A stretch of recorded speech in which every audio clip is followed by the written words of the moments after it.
listening to the Businesstalk podcast. I am your host Deepak from India. We are pleased to welcome Dr. Anita Basalingappa, Professor of Marketing and Chairperson of Online Programs at MICA India, as our distinguished guest on today's podcast. Dr. Anita earned her BSc Honours in Mathematics and MBA in Marketing and a PhD in Customer Relationship Marketing from the Kausali Institute of Management Studies, Karnataka University, Dharwad, India. Before joining MICA in 2004, she worked with Vishesh Advertising Private Limited, Bangalore, the Indian Institute of Management, Ahmedabad, and Karnataka University, Dharwad. Her teaching and research expertise spans marketing theory, Markstrat, Blue Ocean strategy, service marketing, regional brands, and brand metrics. At MICA, Professor Basalingappa currently heads the online programs contributing to branding and digital marketing initiatives.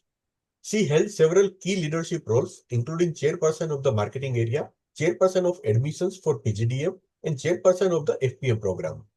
She also served as an invited member on advisory committees, board of studies, and expert committees for various organizations and universities.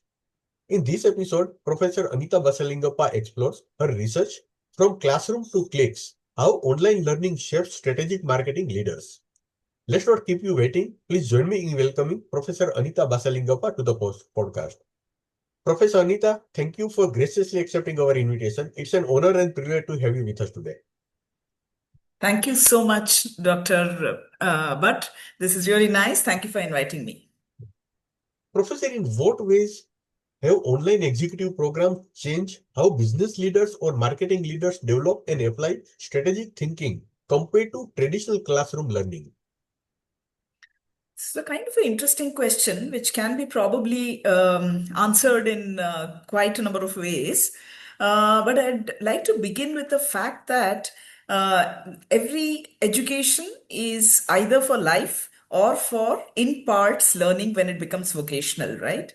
But in today's times, it's very important to also look at nuggets of education, which will also provide ways and means of doing things in the now. So, from that perspective, when we look at online education, it gives an opportunity to learn things on both the sides, but more importantly, something that used to be a part of vocational education is happening through online programs, right? So, if you look at the leaders in the space of marketing strategy, and the question that you've asked is there a change in the way in which they look at the way in which they are carrying out their activities thanks to online education versus offline education is what you're asking. The first answer is, I would say, kind of a no. I think it's because the tools and techniques they are learning in different formats and it's going to be the same. There won't be so much of a change, right? But what definitely is going to be an add-on is they will know how to optimize time, because those of them who would have done an online course alongside, say, for instance, a job, taking care of family, doing multiple things, they have learned the art to optimize time, right? That is probably definitely going to their workspace as well. So in today's times, it's a hybrid, life has become a hybrid format. So they'll be well equipped to handle this hybrid format if they've already done something online. I'm talking of people who are slightly in the older bracket, that is those of them who are not digital natives age wise. Okay, for that generation, I'm saying, because the current generation, whether they have done online or offline, I think their ability to handle multiple hybrid circumstances and all of that is something that comes very easily to them. Okay, having said all of this, in terms of how do these marketing strategy leaders, what kind of changes? Yes, I would kind of stick to the fact that it doesn't change, just that as the world is changing, as the marketing space is changing with a lot of technology, infusion, and all of that, they are better equipped to do things on the go, on the move, because they don't have to take a break and then decide to set a set of people into some training, get them back and start working. That's not required right now. So instantly things can happen and there is no break in between. There can be a continuous process because of information available and instantly you can apply things. That's an advantage. Professor, when we talk about the impact of online learning, Hmm. what metrics or outcome do you find most meaningful in assessing productivity and professional growth? Interesting. So if you look at metrics per se, like typically, I'm thinking of being an educational institution. With EdTech partners, we offer a lot of online programs, and for the success of the program, we also look at a NPS score. NPS score is quite popular, right? The Net Promoter Score. Um, but that is to say, overall success of the program in terms of feedback and satisfaction of the participants. But really, we are interested in knowing how these participants are gaining from our program. Okay. The first most important metric is completion rates. Because if a large number of participants and learners are not completing the course, are not taking the exam and clearing everything, whatever is there that is provided to them, that is a first indicator that there's some gap which is not letting them complete the program, right? So completion rates is a very important metric for us, being an educational institution, not just satisfaction scores. Okay. That is one. Second is wherever possible, we'd like to see what kind of impact this education, the online education, online courses have had on a person's career. Okay, career or sometimes life, because depending upon the kind of things that they are doing, they are taking from the course. Okay, if they are learning say a course on branding or on digital marketing and that is directly impacting their work, they would have got jumps in their roles, lateral shifts and all of that, right? So what kind of job changes a person has gone through, hikes and those kind of metrics are also useful for us, but we do get a little bit of that information and that helps to understand, oh yes, whatever we are doing is impacting a person's career. It means the industry is benefiting from this knowledge and we are current and we are hitting the road running is the outcome. Professor, marketing education often thrives on live projects and case discussions. Hmm. How do online programs recreate this experiential depth and engagement? Of course, in today's times, technology has kind of grown in leaps and bounds, right? There are a lot of new age technologies which have made conversations so easy. Okay. For now, I think I'm so used to having these conversations and meetings on Teams and Zoom and all of that. I don't feel that I've not met you, in fact, for that matter, right? Now I feel it's so familiar with so many emails and conversations that we've had so far. We've not met face to face, but it feels that, okay, I know you very well, like any other person that I know who I've met face to face. I'm mentioning this because in the online courses, online programs, when there are live cases, when there are projects and all that are given, students or participants and learners are given an opportunity to form groups, work in groups. And as human beings, all of us love to connect with the others who are learning along with us, right? So there are umpteen opportunities where they are meeting their people through Slack, Telegram, or any other format for that matter, which is convenient for them or whatever the online program has given them. And they do discuss a lot of it in the course, whether it is asynchronous or synchronous.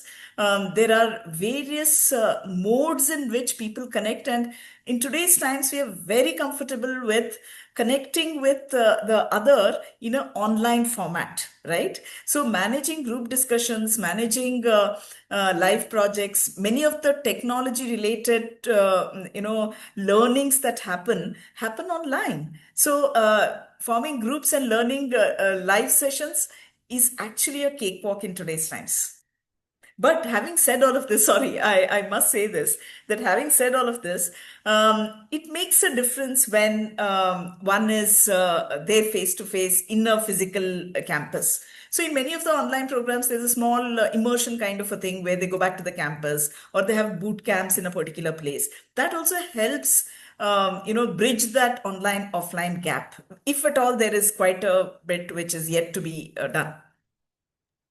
Professor, one hallmark of executive education is peer exchange. Hmm. How do online platforms sustain collaboration, mentorship, and community among participants? Yeah, this is something which is really important in online education because in campus education, you do see that there's continuous interaction. There are peers all the time with them, right? And there are the entire institution is behind the students who are there in an institution that is on the campus, right? Yes, in the online space, a lot of effort needs to be made. Otherwise, the participants can get lost. So the one who curates the program should have enough number of people also hired to understand, follow up, get in touch with these learners on a timely basis. So most of these well-established courses do have a system where they have people, employees of the edtech partner or the school from where they are getting the course done. They would have a set of people constantly following up with them, like as though it's a parent or a sibling or a friend, telling them, oh, have you done this? Have you done that? And kind of helping them do things. Okay. That is one. This is not peers, but this is the support which is there. Second, when it comes to peers, connecting with peers and all of that, there are mechanisms for that as well. When classes are happening, they're encouraged to also kind of ask questions and chat, right? I do remember some of the live sessions did when we had, there was a chat that used to have be continuous. Even I can access the chat and participants can also access the chat because we all become quite adept at managing multiple conversations, right? And you see the conversations between the participants that happen here. Later, I heard they all met for coffee when they all were traveling and found that they are in Mumbai or somewhere else and all of that. So the connections that form and the peer learning based on their experiences and all that has to happens because the need which is there in these learners is so much more because they know that they're not in an educational institution, and they don't have 2 years time to kind of talk to everybody or 1 year time or whatever time. So when they find that okay, there is a participant like this, they make more efforts to connect and talk and all of that. Having said this, also one more thing, there could be introverts. An extrovert would probably very easily kind of connect with people. So I've also seen at the end of a particular course, students coming out and bearing themselves and saying, I was an introvert, and this is how it helped me come out of my zone of introvertedness, because this helped me in an online course. And I'm quite happy to even listen to such kind of experiences that people have had. So I hope this answers the question that you asked. Professor, many online marketing courses emphasize metrics and data-driven insights. Hmm. How are executives applying these new tools in their organizations to drive performance? Okay, so this question is something which is also talking about things which is not so new like that. Reason being, today there is something called as what is it called as I think I'm forgetting the term right now. It is some Darwinism, whatever, digital Darwinism. The term is digital Darwinism. What is digital Darwinism? It's a term that is to describe the fact that technology and consumer needs are growing at the speed of light, whereas companies are not able to kind of reach to that kind of a speed at which the technology is growing and the consumer behavior is following, right? So right now it is required that companies and businesses also understand, follow, and practice whatever technology growth is happening and also what consumers are demanding, right? So the minute technology growth is happening, consumers are demanding. At some point, first it comes to educational institutions, and it will seem like Greek and Latin to the practice, the world of practice, or sometimes vice versa can also happen. So, from this background, clearly, every decision that is taken in today's times is data driven. because there's so much of data which is there for every single transaction we are doing, right? And if the data is not used for the right purpose, then decision making goes completely astray. So precisely for that reason, the education which is right now imparted does include all the processes where decisions are being backed by data driven content, by data precisely. Okay, so from that perspective, it's like hitting the road running. Whatever is taught is practiced in the industry, and in some industry, in case it's not practiced, I think the students will go and apply whatever is not done. That is one. Okay, and in terms of metrics, yes, there's a lot of there's triple bottom line. There is profit, of course. Profit and ROI is a requirement, which I do understand that without that, people and planet also will not survive. But all of them, you can't just say I'm going to be focused on ROI and not planet and people, right? They all go hand in hand. So I think companies are juggling with this, but there could be ups and downs. So I think very broadly, I'm saying I'm not going into specific metrics, but I'm clearly saying what is the most important, which is the triple bottom line: people, planet, profit. And companies are, demanding education in all these fields. And according to me, I do see that what is education and what is happening in the industry, it is in sync in today's times. And if it's not in sync, it is just because of a communication barrier, a language barrier. That's it. Then how are online programs ensuring that academic rigor align with industry relevance, especially in areas like brand strategy and market innovation? Okay. So, online programs, at least I'm talking about the certificate courses which are there, are not a degree for that matter, right? They're certificate courses. It's a choice of a person to enroll into that program. And the reason why anybody would want to enroll in a program is they would want to learn that particular skill. They want to, acquire that knowledge. Primarily, that is the focus. Second would be, they're wanting to shift to another jobs. They want to understand that particular subject.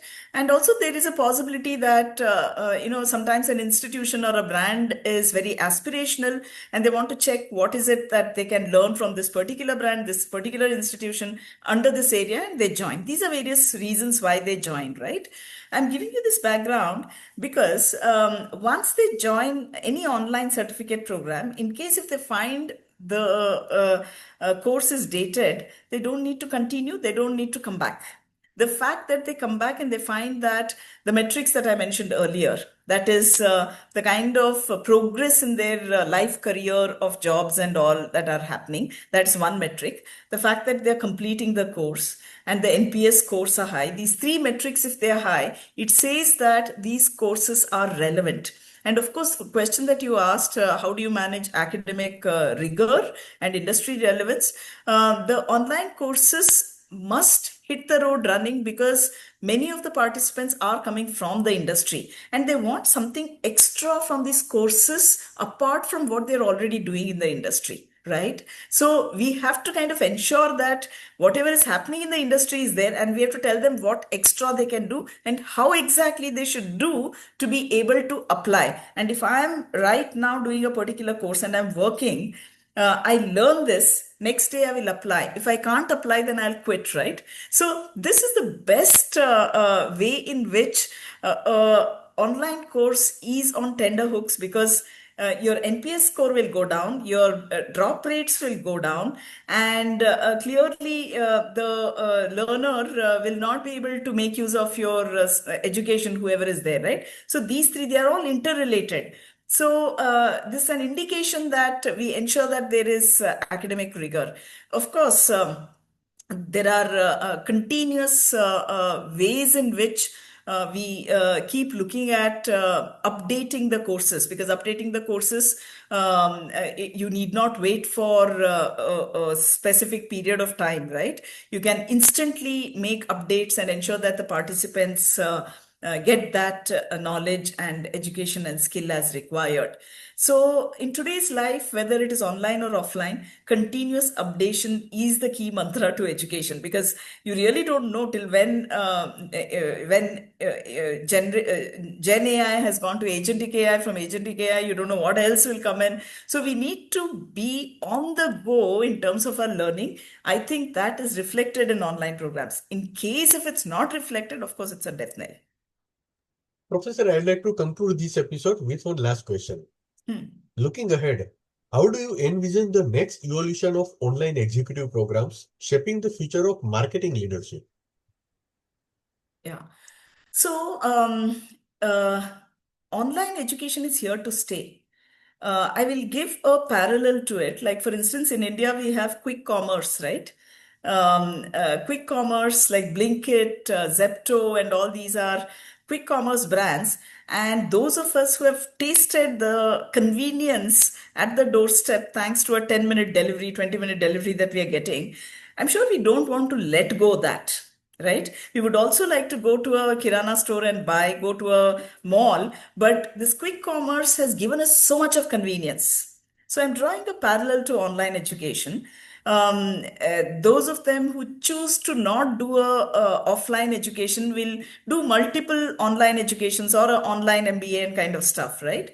At their convenience. And those of them who would have already done their entire education, they now know that at any point they want to learn, there is a more organized form of learning in the form of courses. Otherwise, yesteryears, when all of this was not possible, how did we learn more? Either took a break and did second MBA, third MBA, third PhD, whatever it is, right? But in today's times, you can do an online course, and even something which is a little esoteric, you would say, oh, this is just a 2 week online course. Let me do this and learn about it. So everybody has n number of courses done. Some of them flaunt on their CV, some of them don't, right? So this is how online has already penetrated into the system, and it is our ease and comfort of learning. So for the field of marketing, for it to stay abreast of times, I think it's a great time and fantastic opportunity to make use of everything that is available online to train people within the marketing departments on the go. And you're doing justice to the company as well as providing some kind of a new skill to your employees. So your triple bottom line is met so well, because as a marketing function, sometimes the ones who do not understand will probably accuse them of only taking care of profit. But marketing as a academic body definitely looks at the triple bottom line, right? So it's a great opportunity for going that way. And thanks for this wonderful question. Thank you, Professor Anita Basalingappa, for sharing such insightful perspective on how online learning is shaping the next generation of strategic marketing leaders. It's been a truly engaging conversation, highlighting how digital platforms are driving measurable impact in learning, leadership, and business outcomes. We appreciate your time and valuable insights. Thank you once again. Thank you so much. Thank you.